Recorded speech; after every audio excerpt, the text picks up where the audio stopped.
السلام علیکم دوستوں، آج ہم آپ کو میچو پیچو لے کے چلتے ہیں۔ آپ کو پتہ ہے میچو پیچو کہاں پر ہے؟ تو میچو پیچو جنوبی افریقہ کے ملک پیرو میں ہے، جو کہ سطح سمندر سے 8000 فٹ کی بلندی پر ہے۔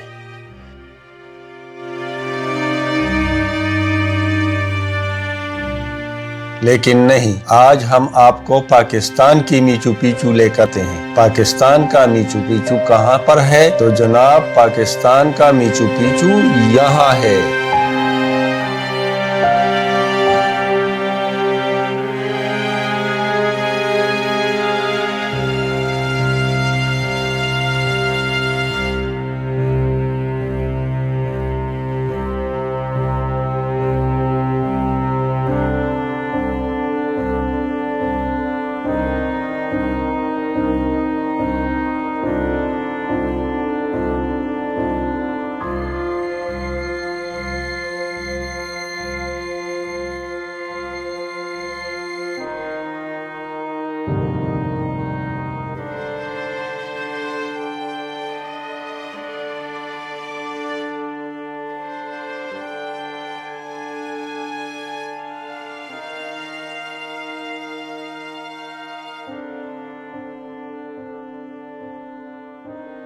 اسلام آباد اور پشاور سے آتے ہوئے آپ کو لازمی سوابی آنا پڑے۔ سوابی کے بعد نوگرام ایک گاؤں ہے جہاں رانی گڑھ واقع ہے۔ تو چلیے میرے ساتھ چلتے ہیں رانی گڑھ۔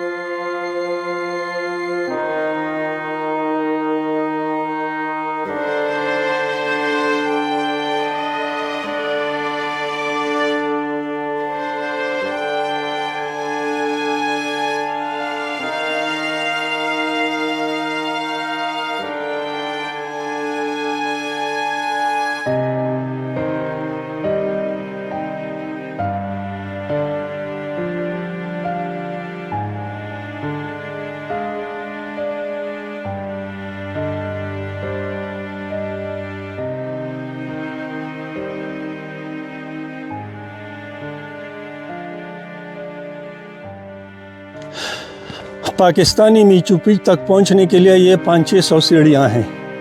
ان سیڑھیوں کو آپ نے عبور کرنا ہے۔ اگر آپ نے یہ سیڑھیاں سر کر لی تو سمجھو آپ میچو پیچو پہنچ گئے۔ رضا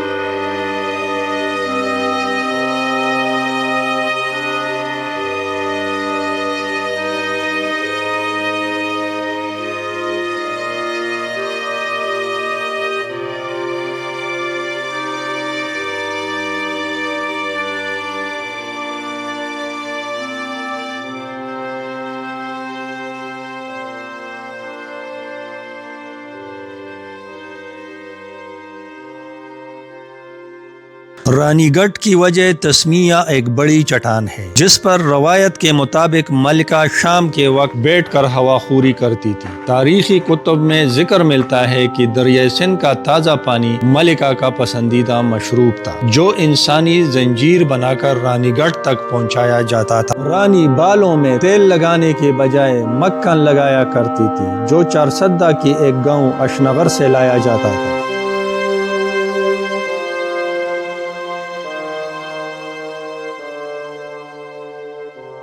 مقامی لوگ کہتے ہیں کہ رانی گڑھ کے کنڈرات میں کسی زمانے میں سونے اور قیمتی اشیاء کے ذخیرے دفن تھے، لیکن ان کی حفاظت کے لیے جادوئی قوتیں یا جنات مقرر تھے۔ بہت سے لوگوں نے رات کے وقت ان کنڈرات میں چمکتی ہوئی روشنیوں اور عجیب سایوں کو دیکھنے کا دعویٰ کیا ہے۔ کچھ کا ماننا ہے کہ جو کوئی بھی یہاں چھپے خزانے کو ڈھونڈنے کی کوشش کرتا ہے، وہ یا تو غائب ہو جاتا ہے یا بیمار پڑ جاتا ہے۔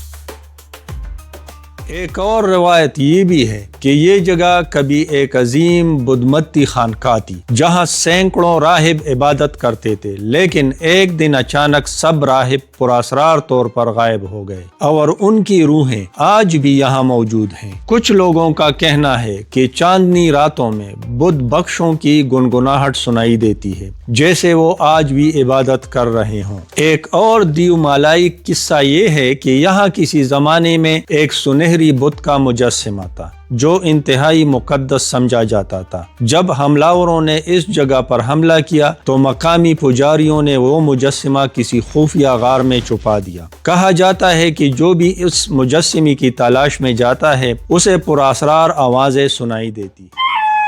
مقامی لوگوں کا یہ بھی ماننا ہے کہ کچھ لوگوں نے اس جگہ کی رازوں کو جاننے کی کوشش کی، لیکن وہ یا تو ہمیشہ کے لیے غائب ہو گئے یا پتھر میں تبدیل ہو گئے۔ رانی گڑھ کے آس پاس کچھ غیر معمولی شکل کے پتھر ہیں جن کے بارے میں کہا جاتا ہے کہ وہ دراصل وہی بدقسمت لوگ ہیں جو آثار قدیمہ کی بے حرمتی کرنے کی کوشش کر رہے تھے۔ یہ کہانیاں حقیقت پر مبنی ہوں یا نہ ہوں، لیکن یہ رانی گڑھ کو ایک پراسرار اور دلچسپ مقام ضرور بنا دیتی ہے۔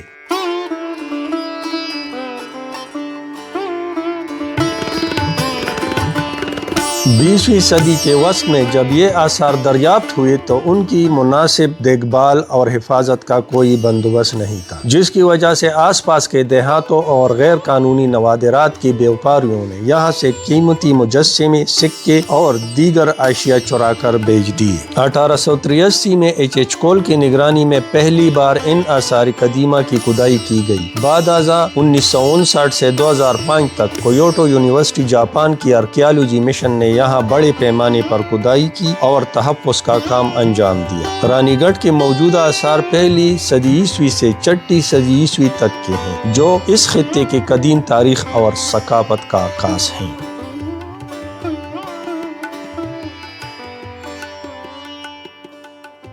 جہاں تک مجھے یاد ہے یہاں کبھی ہر گھر میں ٹرک ہوا کرتا تھا، کیونکہ بدھ متی مجسمے اور نوادرات کی اسمگلنگ سے لوگوں نے بے تحاشا دولت کمائی تھی۔ لیکن آج حیرت انگیز طور پر یہ گاؤں پورے علاقے میں سب سے زیادہ غریب ہے۔ ایسا کیوں ہوا؟ کیا وہ دولت ناپائیدار تھی یا واقعی رانی گڑھ کی کوئی قدیم بد دعا ہے جو ان لوگوں پر نازل ہوئی، یا اسلام میں بت پرستی اور بت فروشی دونوں حرام ہے؟ وجہ کچھ بھی ہے، لیکن رانی گڑھ بذات خود ایک حیرت انگیز اور دلچسپ جگہ ہے۔